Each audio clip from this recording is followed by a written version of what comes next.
अस्सलाम वालेकुम, क्या हाल है आप लोगों के?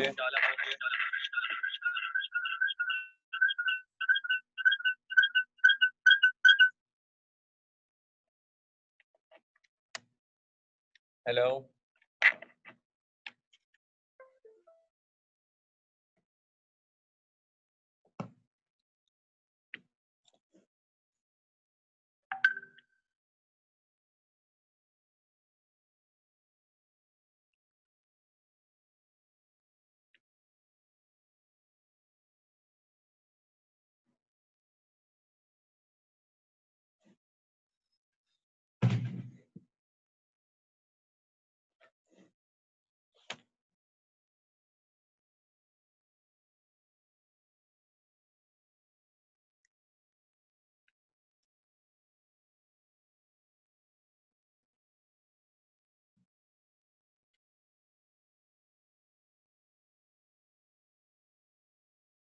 So we'll start off in 5 more minutes. ठीक है, we'll wait for 3 to 4 minutes and then we'll begin. ठीक है जी, 5 मिनट में स्टार्ट करते हैं और ओरिएंटेशन.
All right, जी, let's begin. Assalamu alaikum. कैसे हैं आप लोग? ठीक ठाक हैं? You can use your chat as well as you can use your mic to for this meeting. So setting up the norms for this orientation session.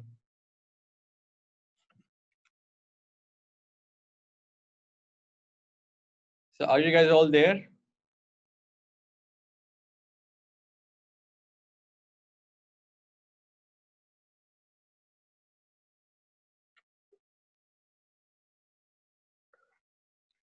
जनाब, अच्छा, मैं जरा चाह रहा हूँ कि हमारे पास जो 3-4 लोग यहाँ पर हैं वो आप जरा मुझे बताइए कि how many of you, अच्छा आप you have to let me know your name, your city, number of attempts, or is it a first attempt or how many attempts has it been?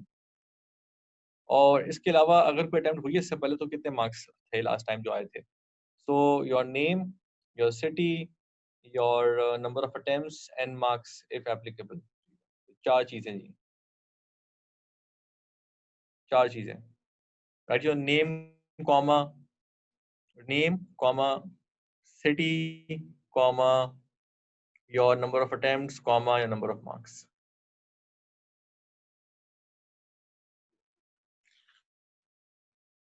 Waqas Hafeez Karachi first, मुस्कान।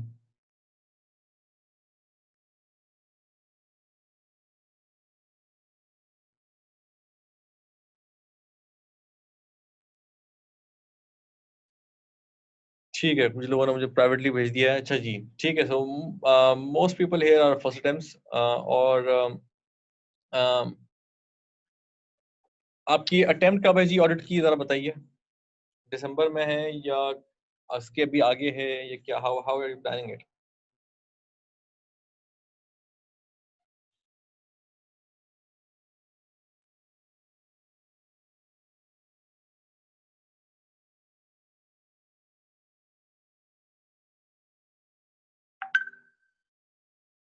वकास आपकी जून में है, मुस्कान की दिसंबर में है। ठीक है, सही है। Now this is primarily an orientation for December 2020 attempt. ठीक है वकास। जून के लिए आई एम श्योर आप कुछ तैयारी कर रहे होंगे या कर चुके होंगे, कुछ ना कुछ शुरू की होगी। सो सो अच्छा, मैंने भी एक फाइल शेयर कर रहा हूँ यहाँ पे, word file. So this word file will help you, will help us organize our orientation for the day. ठीक है, एंड यहाँ पे I'll write my agenda। ठीक हो गया। तो first thing we need to do is हमें हमें सबसे पहले मालूम करना है कि आमतौर पे हमारे course, what is the course about the course। The second thing is we need to find out um, problems in audit as a paper, CFAB 6। about the course हम बाद में करेंगे, ठीक है। solutions पे हम बात करेंगे, and about the course पे हम बात करेंगे, and then your queries। in fact solutions के अंदर ही we'll talk about past paper analysis and stuff like that। ठीक है, चलें जी, मेरे ख्याल में स्टार्ट करते हैं। सो आप लोगों में से जैसे ये start preparation, should I leave as I have already attended lectures? हाँ वकास, मेरे ख्याल में क्योंकि आपने तैयारी शुरू कर दी है और आपने लेक्चर अटेंड कर लिए हैं, so just an orientation for December 2020। So I think आपके लिए इतना यूजफुल नहीं होगा। So and if you have any queries you can always get in touch. सही है जी। सो नाउ अब देखिए हमारे पास दो चार बातें आती हैं इसमें। एक तो ये है कि प्रॉब्लम्स क्या आते हैं। You are welcome, thank you for coming Waqas, you are welcome, अल्लाह हाफिज़।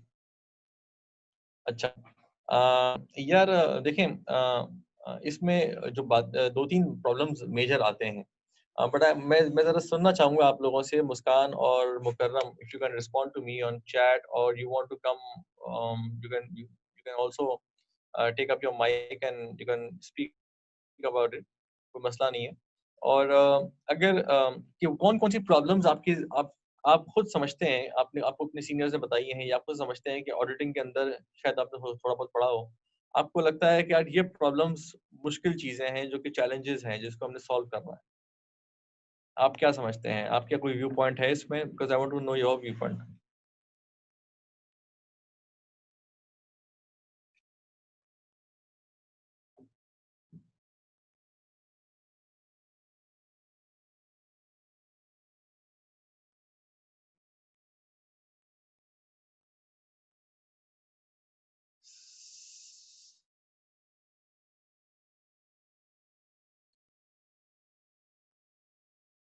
क्या चैलेंजेस आ सकते हैं मतलब आते हैं आम तौर पे? क्योंकि जितनी भी लोगों से मेरी गुफ्तगू होती है आम तौर पे the problems that probably students generally face. देखिए मैं पिछले कोई 10 साल से let me just introduce my self as first. मैं पिछले कोई 10 साल से ये सब्जेक्ट पढ़ा रहा हूँ और उससे पहले मैं 1.5 साल पढ़ता रहा हूँ, ठीक है?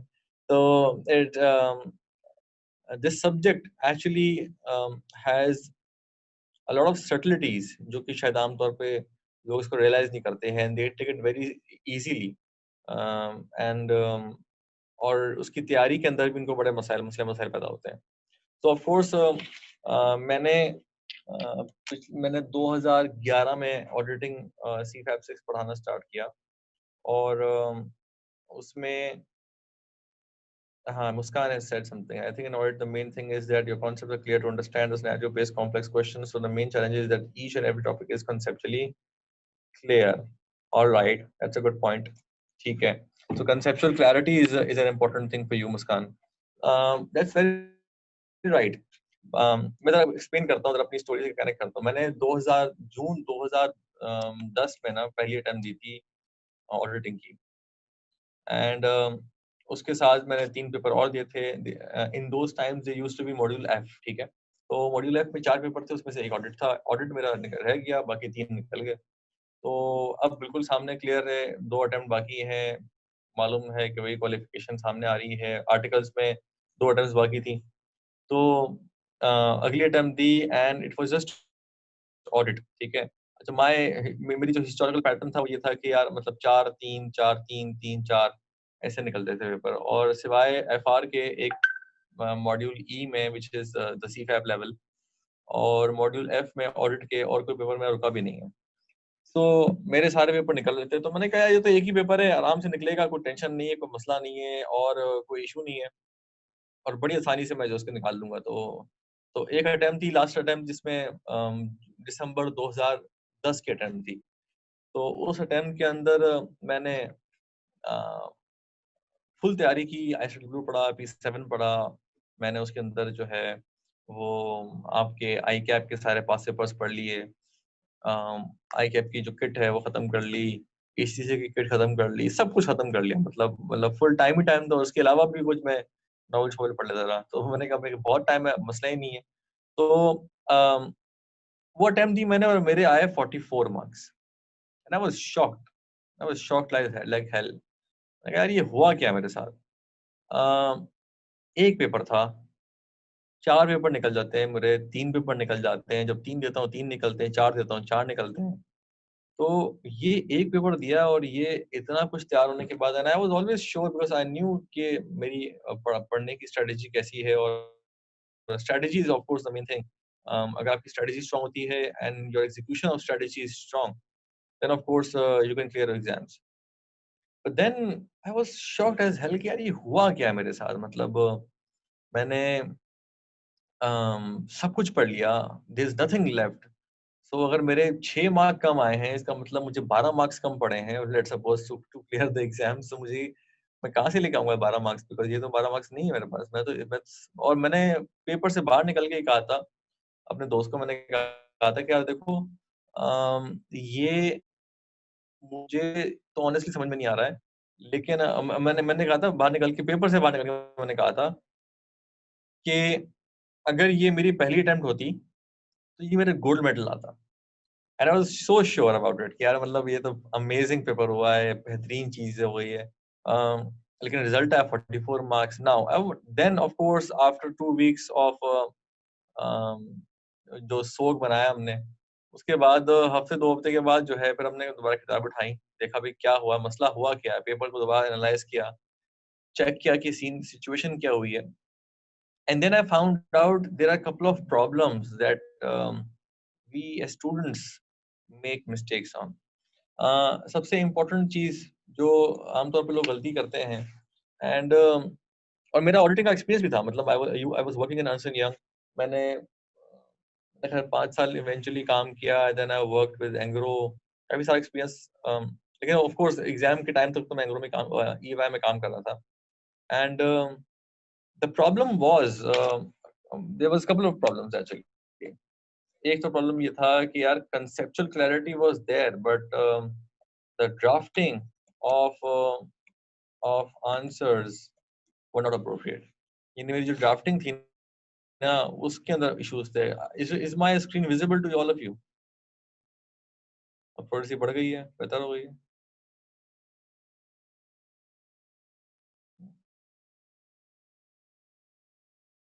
मेरी स्क्रीन विजिबल है आप लोगों के लिए?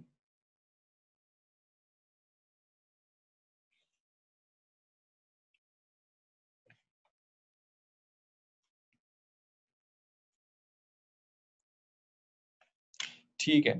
अच्छा, तो ड्राफ्टिंग ऑफ आंसर्स जो है ना, उसके अंदर इश्यूज थे। एंड ड्राफ्टिंग के अंदर if I tell you about drafting, तो ड्राफ्टिंग के अंदर ना दो तरह के मसाइल होते हैं आमतौर पे। एक मसला ये होता है कि आपकी अंग्रेजी का मसला होता है, इंग्लिश यानी लैंग्वेज, ठीक है? And the other problem is that you you miss out on the flow of the answer, the logical flow of the answer, the logical flow of the answer। Logical flow होता है, logical flow of the answer के अंदर उसके connections भी आ गए, ठीक है? तो लॉजिकल कनेक्शंस जो होते हैं ना, that's also one more, that's also an important aspect of it.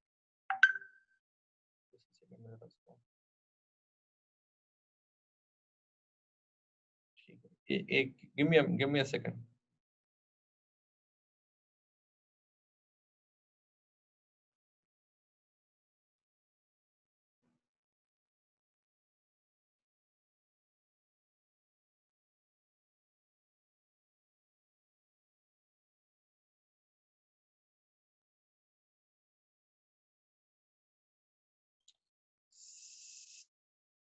सही। तो logical flow of the answer और कनेक्शंस के मिसिंग। फॉर एग्जांपल देखें, और अच्छा इसके ये मसला क्यों आता है? देखें, आपने अगर देखे हो ना जो पेपर्स हैं C5 6 के क्वेश्चंस हैं, वो क्वेश्चन इस तरह के आते हैं। फॉर एग्जांपल कि वो क्वेश्चन इस तरह के आएंगे कि how would you deal with the above situation. अब आप उन्होंने आपको एक सिचुएशन दे दी, कोई सिनेरियो दे दिया, कोई ऑडिटिंग का इशू दे दिया, कोई मिसस्टेटमेंट दे दी, कोई नॉन कंप्लायंस दे दी, कोई इनएबिलिटी दे दी, और उसकी बेसिस के ऊपर वो कहता है कि अब आप मुझे बताएं कि how would you deal with the above situations. तो अब ये ऑफ कोर्स एक ऐसा क्वेश्चन होता है कि जिसका जवाब will be very different for everyone, और इसके जवाब में क्या लिखना है और क्या नहीं लिखना है, that's a very important aspect of it. तो अगर आप जानते हैं कि आपको क्या लिखना है, तो ऑफ कोर्स आप ये बात समझ पाएंगे कि आपने कौन से एलिमेंट्स को मिस आउट किया है, कौन से एलिमेंट्स को नहीं लिखा है। ये स्ट्रक्चर जानना बहुत जरूरी है। So what we should know is कि यार आपका जो सवाल है उसके जवाब होना कैसा चाहिए। यानी ये एक अलग एलिमेंट है ना कि आपके जहन में कॉन्सेप्ट बना हुआ है कि यार ये सवाल है, सवाल का जवाब ये है, एक अलग बात है, और ऐसा होना चाहिए, एक अलग बात है, ठीक है? तो आपके ज़हन में जब तक वो कंसेप्चुअल क्लैरिटी नहीं होगी कि आपके सवाल का जवाब होना कैसा चाहिए and what exactly is examiner asking from you, तब तक आपका जवाब जो है वो उसको एड्रेस नहीं करेगा उस क्वेश्चन को, जब तक उस वक़्त तक जो है वो हमारा आंसर सही नहीं होगा। अच्छा, आम तौर पे लैंग्वेज के मसाइल कम होते हैं, यानी आई थिंक लोगों को इंग्लिश लैंग्वेज का एक्सप्रेशन का मसला नहीं है एट दिस लेवल, उनके logical flow of the answer का मसला है। मतलब they start talking about, they put the cart before the horse, और उसके उसके वो एक्चुअली ये बेसिकली वो ये नहीं जानते कि यार इसमें कौन कौन से एलिमेंट्स होने चाहिए। तो अब हम उन एलिमेंट्स के बारे में भी गुफ्तगू करना बड़ा इंपॉर्टेंट है। अच्छा, फिर ड्राफ्टिंग ऑफ आंसर्स के साथ साथ जो एक मसला है वो ये है कि understanding the requirement of question. Question की रिक्वायरमेंट समझना बहुत इंपॉर्टेंट है। अगर आप क्वेश्चन की रिक्वायरमेंट समझ रहे हैं और आपको पता है कि यार ये जो क्वेश्चन है ये क्या मांग रहा है एक्चुअली, यानी इसकी इसकी नीड क्या है, यानी इसने अगर बोला है कि how would you deal with the above situation या what course of action will you take. तो कोर्स ऑफ एक्शन से मुराद क्या है, यानी प्रोसीजर्स है, रिपोर्टिंग है, रिपोर्टिंग के अंदर भी आपने कितनी डिटेल में जाना है, ये इंपॉर्टेंट एलिमेंट होता है जो कि लोग भूल जाते हैं। तो ये एक इंपॉर्टेंट एस्पेक्ट है, understanding the requirement of question. फिर ऑफ कोर्स नॉलेज का मसला बहुत बहुत जगह पे होता है कि आपके पास नॉलेज नहीं होती in terms of procedures, in terms of steps that you need to take. ठीक है, तो ये जो नॉलेज का मसला है that is also a problem, that is also a very big problem. इसके अंदर आपके आईएसए आते हैं, आपकी आईएफआरएस आते हैं, ठीक है, और आपकी ये जो इसकी लिंकेजेस है ना दैट्स आल्सो वेरी इंपॉर्टेंट। ठीक है, सो प्रॉब्लम्स ऑडिटिंग के अंदर तीन चार प्रॉब्लम्स आते हैं। Drafting is a major problem, understanding of the requirement of the question is also a problem. ठीक है, एंड नॉलेज आईएसए के लेवल के ऊपर, कंसेप्चुअल क्लैरिटी आईएफआरएस के लेवल के ऊपर जो इसकी रिक्वायरमेंट है, बिकॉज देखें जो इश्यूज आएंगे, मिसस्टेटमेंट्स आएंगी, वो किस तरह की आएंगी, वो इसी तरह की आएंगी कि यार वो आपसे कहेंगे कि आप बताएं कि यार इस सिचुएशन में कोई नॉन कंप्लायंस हो रही नहीं हो रही, कोई मिसस्टेटमेंट हो रही नहीं हो रही। So if there is a misstatement, if there is a non compliance, how would you know that? You would only know अगर आपको इसके बारे में मालूम होगा। तो ये knowledge of the ISA IFRS is also very very important. So अब हम इन तीनों चीजों के बारे में बात करते हैं। सॉल्यूशंस क्या है जी? सॉल्यूशन ये है कि देखें, अच्छा, सॉल्यूशन इसका ये है कि आपको exact precisely precisely know, you should precisely know the logical structure of answer or requirement. ठीक है, और you should exactly know the requirement. ठीक है, of course। अब ये कैसे मालूम करें? ठीक है, अब ये और उसके साथ साथ नॉलेज ऑफ कोर्स आपको चाहिए होगी। you should be able to understand it with the flow charts, with explanations। ठीक है, ये चीजें आपको चाहिए होंगी to be able to attempt. And then of course practice is important. अगर प्रैक्टिस आपकी सही सवालात की कॉन्सेप्चुअल वैरायटी आपको मिल रही है प्रैक्टिस के अंदर, so that's also very important solution। अच्छा, अब देखिए मैं अब यहाँ पे पास पेपर्स एनालिसिस की तरफ जाना चाहूंगा। Past papers analysis very quickly. ठीक है जी, let me open my course, I'm going to share my course tab with you। So of course, this is our course, which is advanced auditing. So this is the first page of the course, which is the home page. All right. यहाँ पे we have a tab called downloads, and here you see you have some practice kits and manuals.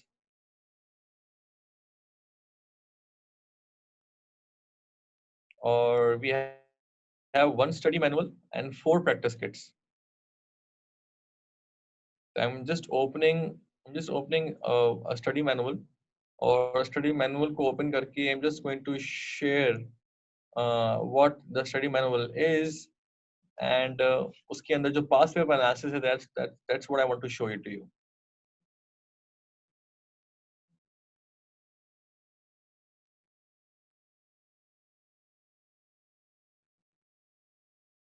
नजर आ रहा है जी? Now you can see here course outline हमारे पास, वो तो खैर IKP outline है, वो हमने यहाँ पे डाल दी है।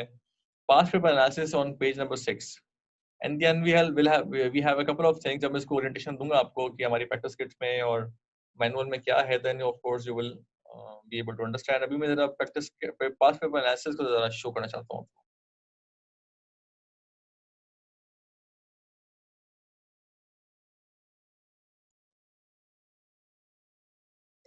Now this is an analysis of last 16 attempts of past papers. ठीक है जी. So which means that here you can see that there are a couple of areas जहाँ पे मैंने bifurcate किया. For example, so last 16 attempts का मतलब ये है कि हमारे पास जो है वो मुख्तलिफ तरह के आ रहे हैं. तो एक्सेप्टेंस एंड कंटिन्यूएंस के अंदर 26 मार्क की टेस्टिंग हुई है पिछले अटेम्प्ट्स के अंदर. But then we have agreed upon procedures. I think it's 15 attempts, not 16 attempts actually. अच्छा. Acceptance and continuance, agreed upon procedures 3 मरतबा आया है.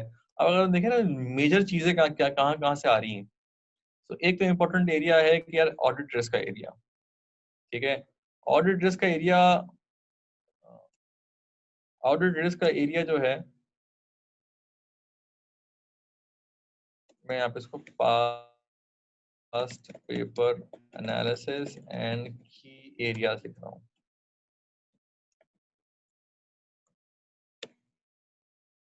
मैं यहाँ पे शेयर जो है ना वो अपनी स्क्रीन कर देता हूँ. ठीक है. एंड की एरियाज. ठीक है. तो इसके अंदर सबसे इम्पोर्टेंट जो एरिया ना वो है ऑडिट रिस्क का एरिया. सबसे इम्पोर्टेंट तो नहीं, मतलब ये बड़ा मोस्ट टेस्टेड ये बहुत टेस्ट होता है. ठीक है. अच्छा, इसके अंदर जो सिचुएशन है ना वो ये होती है कि अगर आप देखें तो यहाँ पे 18 मरतबा आया है पिछले 15 अटेम्प्ट्स के अंदर. क्या मतलब? इसका मतलब हर अटेम्प्ट के अंदर आ रहा है. और कितने मार्क्स? टोटल मार्क्स 286 टेस्ट हो चुके हैं, which means as a percentage 18% marks जो है ना एग्जाम का ये टेस्ट हो चुका है. और ऑन एन एवरेज जो है ना वो 16 मार्क्स का ये सवाल 15-16 मार्क्स का, 15 मार्क्स, 17 मार्क्स का, 18 मार्क्स का आता है. तो आप देखें अगर ये 18% जो है ना वो पेपर का कॉन्स्टिट्यूट करता है आम तौर पे. और which means that it's an important area and we can leave this area. ठीक है. और इसके अंदर सवाल किस तरह का आता है? इसके अंदर सवाल जो आता है ना वो इस तरह का आता है कि वो आपसे पूछता है, देखें भाई ये आप जैसे जाते हैं ऑडिट के अंदर तो और आप क्लाइंट से बात करते हैं, क्लाइंट के फाइनेंशियल्स लेते हैं. तो क्लाइंट के फाइनेंशियल्स जब आप लेते हैं तो आप के पास काफ़ी सारी इंफॉर्मेशन आती है in terms of analytical information आप इसमें क्रिएट करते हैं. For example you compare your receivables with revenue, purchase with payables. इसके अलावा बहुत सारी कुछ चेंजेस होती हैं ऑर्गेनाइजेशन की ड्यूरिंग द ईयर. तो उसकी बेसिस के ऊपर आप एक प्रीलिमिनरी असेसमेंट करते हो कि यार आपका रिस्क हाई है, लो है, इस इन्वेंट्री में रिस्क हाई है, लो है, और इसमें आपको कैसे उसको एड्रेस करना है. उसकी वैल्यूएशन में रिस्क है, उसकी कहाँ पे रिस्क आ रहा है, रिसीवेबल्स की वैल्यूएशन में रिस्क आ रहा है, कि कहाँ रिस्क आ रहा है. तो based on that you you make an assessment of the audit risk, and you also outline procedures or ways to address those risks. ठीक है. So this is the question जहाँ पे इस तरह की बातें आती हैं. इसमें 2-3 तरह के सवाल आते हैं. एक सवाल आता है इसमें कि यार इसमें बिल्कुल आपको नंबर्स दे दिए जाते हैं और आपने नंबर्स की बेसिस के ऊपर रिस्क असेसमेंट करना होता है. At times you have a question जहाँ पे आपको बिल्कुल नैरेटिव फॉर्म में पूरा बताया जाता है कि यार कि सवाल जो है यानी during the year for example को नया प्लांट लगाया है तो नए प्लांट के केपेक्स हो रहा है, तो फॉर एग्जांपल को डिस्पोजल हो रहा है. तो इस तरह की जो स्टोरीज हैं वो आपको मिलती हैं सवाल के अंदर, एंड बेस्ड ऑन दैट आपने रिस्क फॉर्मुलेट करने होते हैं. तो आप में से कितने लोगों ने जो है ना वो ऑडिट स्ट्रेटेजी मेमोरेंडम या जो जो प्लानिंग मेमोरेंडम होता है वो बनाया है क्लाइंट्स का? ऑडिट क्लाइंट्स के ऊपर प्लानिंग मेमोरेंडम कितने लोगों ने बनाया है या बनाने जब बनते हुए देखा है, या इसको रिव्यू किया है, या इसको पढ़ा है? कितने लोगों ने पढ़ा है?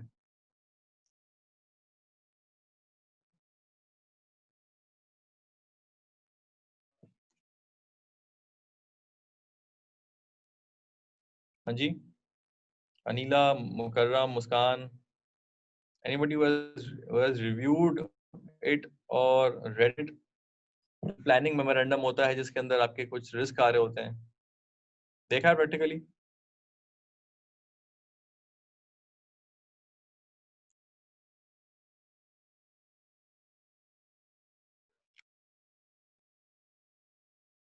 सही सही सही सही सही सही.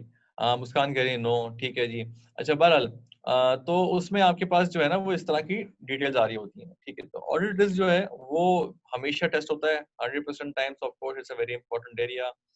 And then we have and then we have the next area मैं जिसको हाईलाइट करना चाहूंगा which is you can see that audit execution and reporting.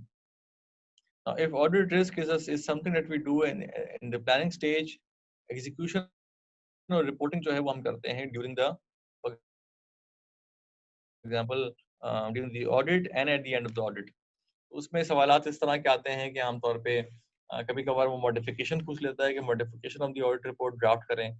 कभी कभार वो आपसे पूछता है कि आप ये इशू आया है, बताओ भाई इस पे क्या करोगे, प्रोसीजर कौन से परफॉर्म करोगे, ये बताओ भाई ये तो आपका मसला आ गया है, आप बताओ उसको रिपोर्ट में कैसे आप प्रेजेंट करोगे। इस तरह के मसाइल जो है ना वो आमतौर पर इस 37% के अंदर आते हैं, which means audit, execution and reporting is 37%, जिसके अंदर including there is also the element of including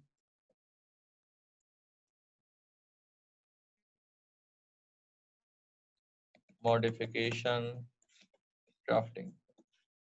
ठीक है जी। फिर then we have 37 plus 18 हो गया जी। उसके बाद फिर हमारे पास we also have an area called ethics। ethics में you can see 16% मार्क्स। तो यहाँ पर भी वो आपको सिचुएशन देता है और आपसे कहता है बताओ भाई इस सिचुएशन में आपने क्या करना है। तो you have 16% marks. So you see ये तीन मोटे बड़े बड़े एरियाज हैं। And then you have other assurance and miscellaneous areas, other assurance and miscellaneous related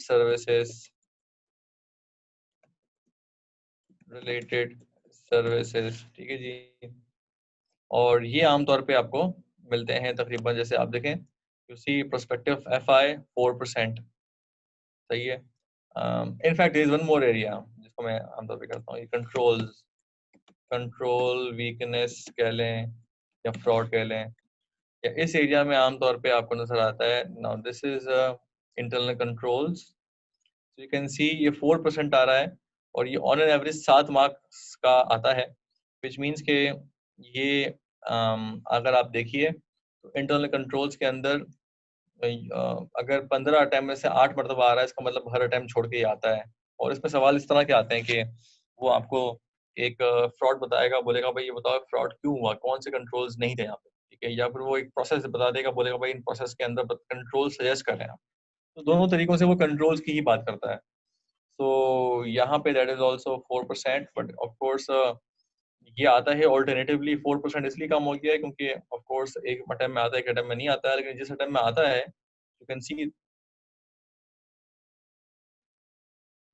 can see that it's 7 marks per attempt, यानी 8 attempts हैं हमारे पास और 57 marks का ये आया है। इसका मतलब जब भी आया है 7 marks के अराउंड में आया है, ठीक है। And then we have for instance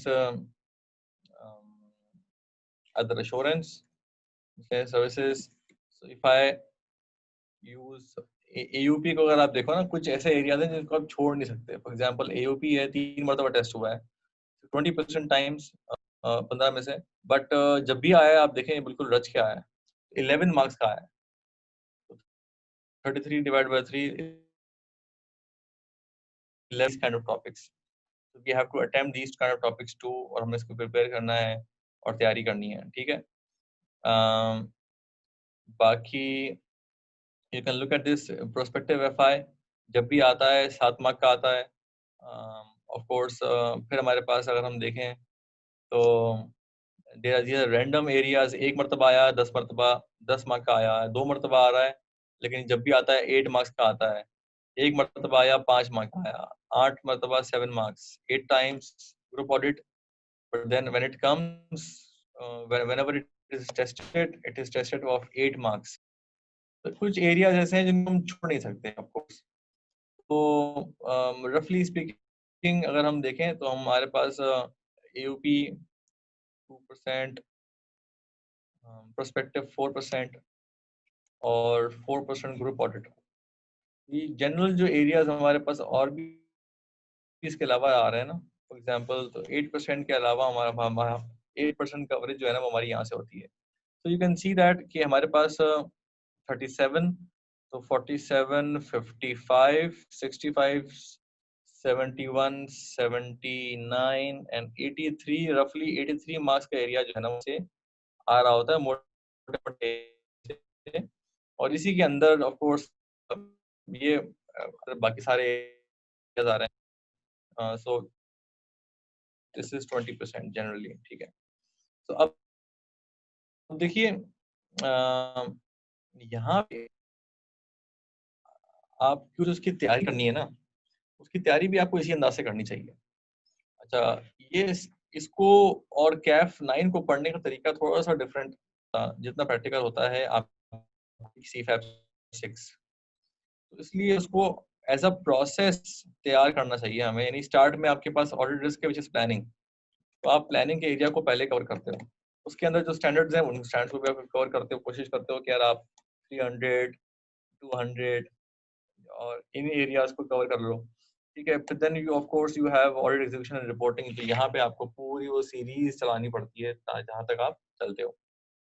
and then you have code of ethics and ISQC, तो यहाँ पे ISQC, तो यहाँ पे this is of 16 marks and then we have these areas.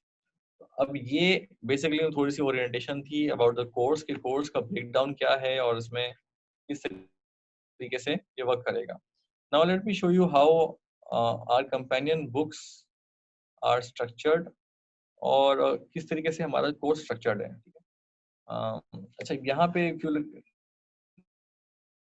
look at this, तो आपको नजर आएगा जो हमारी स्टडी मैनुअल है, आपको क्या चाहिए होती है। आपको चाहिए होता है कि यार आपके पास समरी ऑफ स्टैंडर्ड्स हो, ठीक है। आपको चाहिए होता है कि आपके पास जो है ना कुछ प्रोसीजर्स के हैंडआउट्स हो, एरियाज हो, आपके पास समरीज हो, ठीक है, आपके पास फ्लो चार्ट्स हो, आपके पास कुछ फॉर एग्जांपल इलस्ट्रेटिव एग्जांपल्स हो कि यार मॉडिफिकेशन ड्राफ्ट करनी है तो कैसे करनी है, इस तरह की चीजें आपके पास होनी चाहिए। So you look at this, आपके पास यहाँ पे audit planning and risk assessment से मुताल्लिक, क्योंकि हमारा जो पहला फेज है वो ये है, ठीक है, और इसी अंदाज में हमारा कोर्स भी फ्लो कर रहा होता है।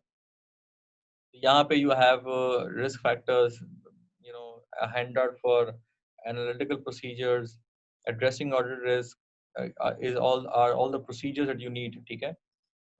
And then you have these control activities, different control processes के का जो फ्लो है ना वो आपको यहाँ पे मिल जाता है, ठीक है।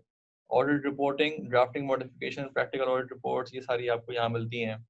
And then you have summary of auditing standards, so when you go to, और उसके बाद then summary of important IFRSs, because you also need those summaries, ठीक है। अगर वो आप तैयारी करेंगे तो of course you will be able to better understand and better analyse the issues in the auditing. बाकी if I show it to you the summaries, for example, you can look at summary.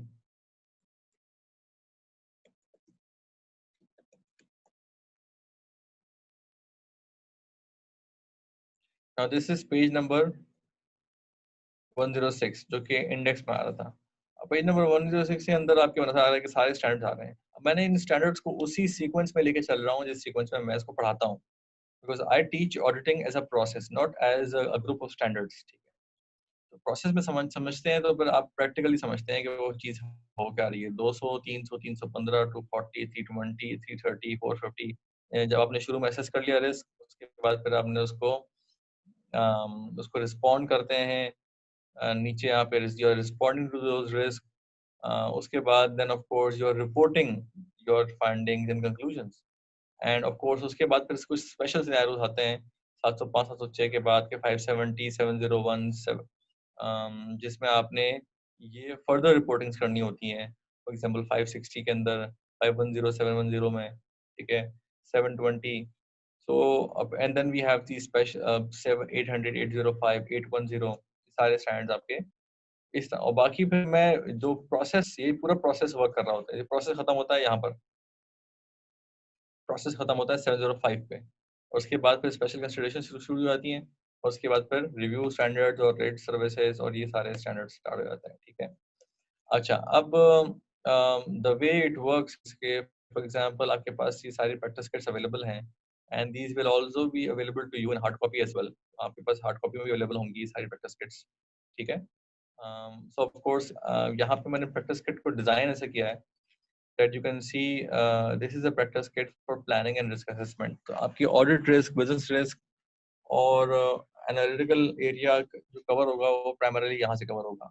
So what I've done is कि I've picked and choose areas from ACCA, questions from ACCA, ICW, ICAP practice kit, even CAF 9 का कोई जो बड़ा मुश्किल सवाल होता है इस पर अच्छा कॉन्सेप्ट होता है, मैंने वहां से भी उठा लिया सवाल, ठीक है।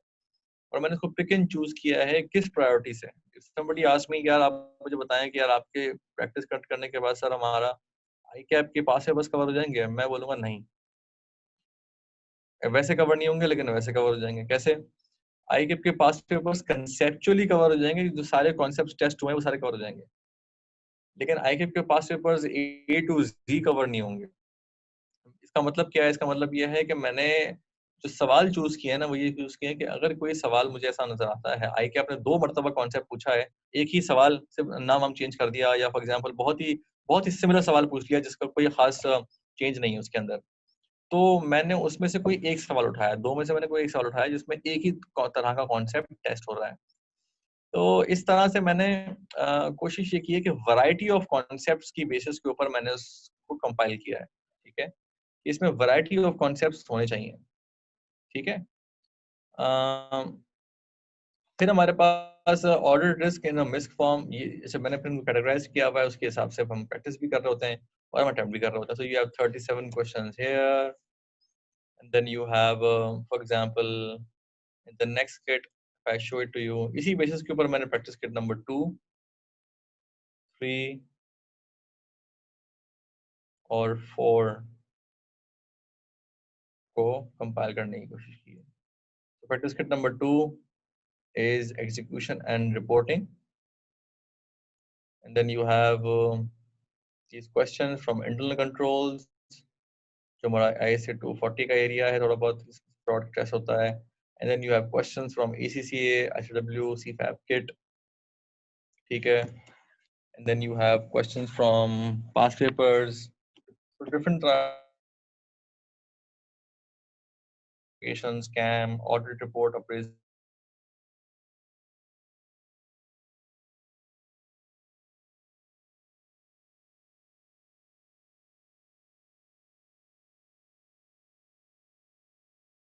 If you look at it, तो यहाँ पे different standard wise questions को compile कर लिया गया है। ऑफ कोर्स बहुत सारे सवाल हमारे आई कैप में आते नहीं है या टेस्ट नहीं होते हैं, तो हमने इसको कोशिश की है कि हम दूसरे बॉडी से उठा के कम से कम उसकी कंसेप्चुअल अंडरस्टैंडिंग यहाँ पे बिल्डअप कर लें। And then you have code of ethics, the last one, ठीक है।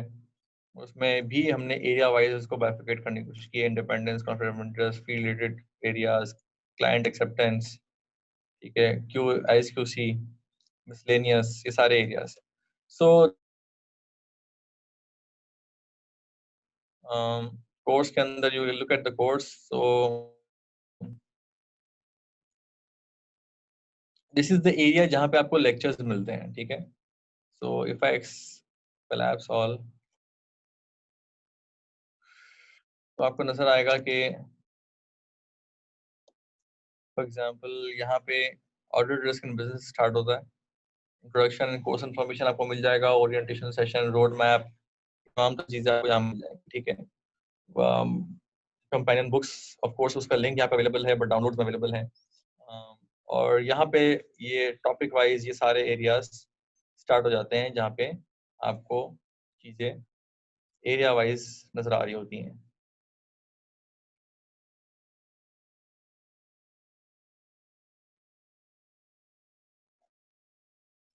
But then we also have study plans.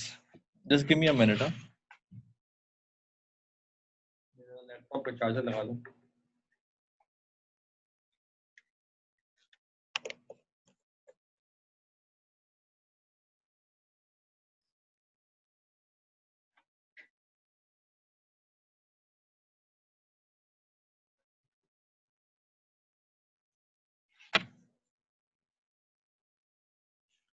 अच्छा, now study plans are a very very important tool जिसके जरिए से आप अपनी सारी चीजें प्लान कर रहे होते हैं। For example you look at this, so आपका week number 1 is of 3 hours of videos, 20 minutes of practice, 55 minutes of reading. So you have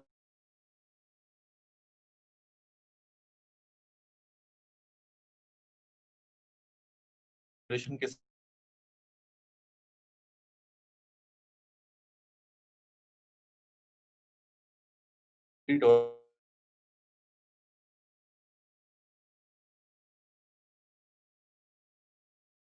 रहे हो तो आपको एग्जैक्टली पता हो कि यार मैंने 2 घंटे के बाद मेरा खत्म हो जाएगा, तो आप उसको प्लान आउट कर सकते हैं। फॉर एग्जाम्पल वीक नंबर 3 इस तरीके से आपका बढ़ा, जिसके दरमियान में मैंने मैंने इंस्ट्रक्शंस भी दिए हैं कि भाई प्रैक्टिस भी आपने करनी है। तो आप जब उसकी प्रैक्टिस करेंगे उसके बाद then you watch this question, and it's really really important कि अगर आप मेरी इंस्ट्रक्शंस को फॉलो करते हुए आगे बढ़ें, बिकॉज अगर आप प्रैक्टिस नहीं करेंगे उस टाइम पे जिस टाइम पे मैंने बोला है, तो आप उस फ्लो को मिस कर देंगे जो मैंने फ्लो बनाया है। तो ये फ्लो बड़ा इंपॉर्टेंट है, ये स्ट्रक्चर बहुत इंपॉर्टेंट है, ये डिजाइन बहुत इंपॉर्टेंट है, ठीक है। तो इस स्ट्रक्चर को फॉलो करते हुए आगे बढ़ना है।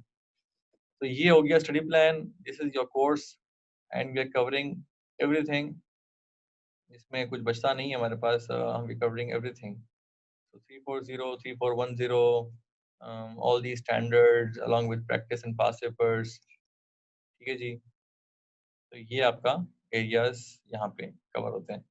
So now this is about the course। यहाँ पे उसके बाद अदर हैंडआउट्स, आर्टिकल्स, ATRs उसमें मैंने कुछ नोट्स वगैरह भी अवेलेबल किए हुए हैं, कुछ टेम्पलेट्स हैं, कुछ मॉक एग्जाम्स हैं, इस तरह की चीज़ें आ रही हैं। सो वो वेबिनार भी कंडक्ट, हम उसके वेबिनार के हैंडआउट यहाँ पे डाल देते हैं, and webinars are also uploaded in your, जो लाइव वेबिनार्स हम करते हैं वो हम अपलोड कर देते हैं यहाँ पर इन योर वेबिनार सेक्शन, ठीक है जी। This is how it works, this is the course. और now I will share a couple of details ताकि उसकी बेसिस के ऊपर you can plan things out. So it's a blended course with live interaction. So live interaction हमारा जो है ना वो आखिरी 2 महीनों में ज़्यादा स्ट्रॉन्ग।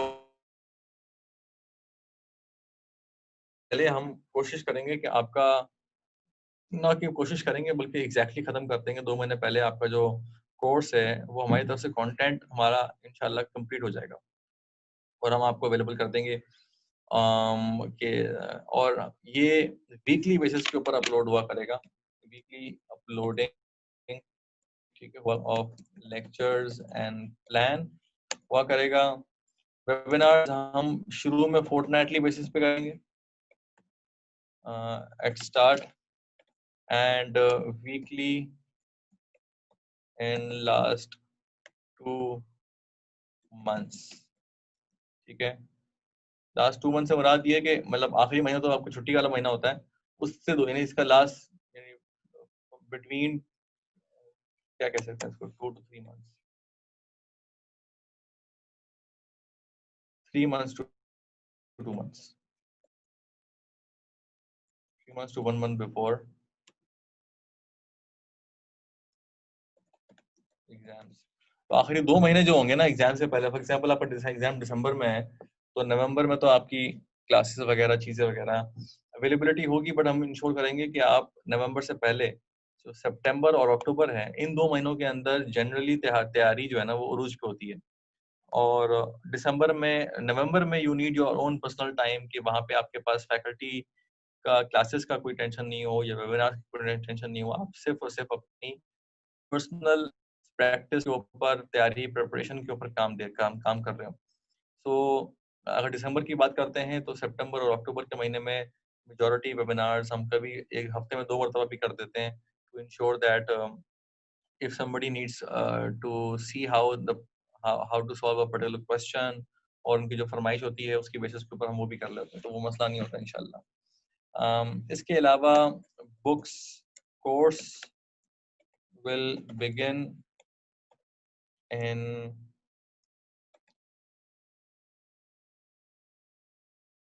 स्टार्ट करेंगे हम इसको कोर्स को, ठीक है।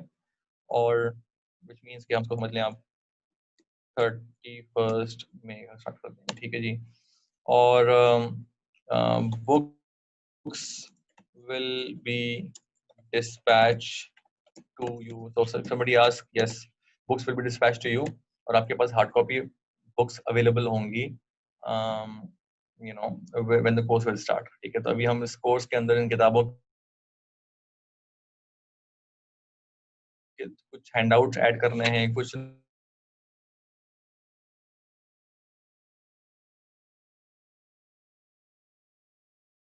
इंशाल्लाह हम इसको कंक्लूड करेंगे। This is about the course and now your queries, the floor is open, you may ask questions.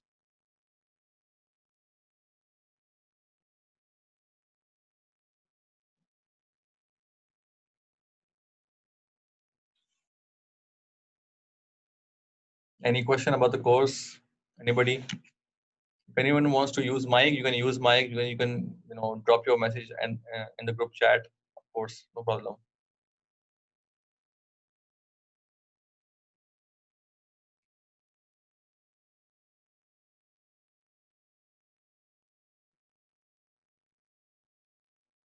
Books में मैंने बताया ना आपको कि बुक्स में सारे प्रैक्टिस क्वेश्चंस अवेलेबल होंगे, नोट्स, समरीज मैंने आपको शेयर किया है, रुक जाइए। सो बुक्स में आपके पास सारे जितना भी बेसिकली इट्स कंपेनियन बुक। तो कंपेनियन बुक से मुराद ये है कि जो मेरे जितने भी क्वेश्चंस हैं ना, इलस्ट्रेशंस हैं, हैंडआउट्स हैं, जो मैंने प्रोसीजर्स के बनाए हुए हैं, चीजें बनी हुई हैं, तो तमाम तर फ्लो चार्ट्स हैं, समरीज हैं, आईएफआरएस की समरीज हैं, आईएसए की समरीज हैं, ठीक है, एग्जाम्पल्स हैं, ठीक है, तो तमाम तर चीजें यहाँ पे आ रही हैं। तो ये आपके पास बेसिकली इस entire book, and then your practice kits जिसमें क्वेश्चन आ रहे हैं categorise into different categories.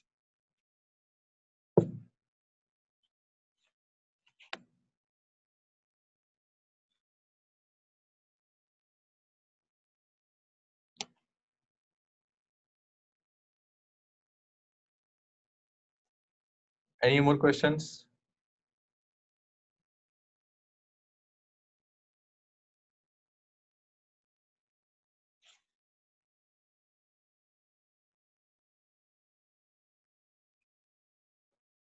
So if it is all right, then of course हम इसको conclude करते हैं, and I wish you all the best for your exams, for your preparation, or if you have any more queries, you can also always get in touch with me on these numbers. So आप मुझसे राब्ता कर सकते हैं, ठीक है जी। I am signing off. Thank you very much. Allah Hafiz. Take care. Bye bye.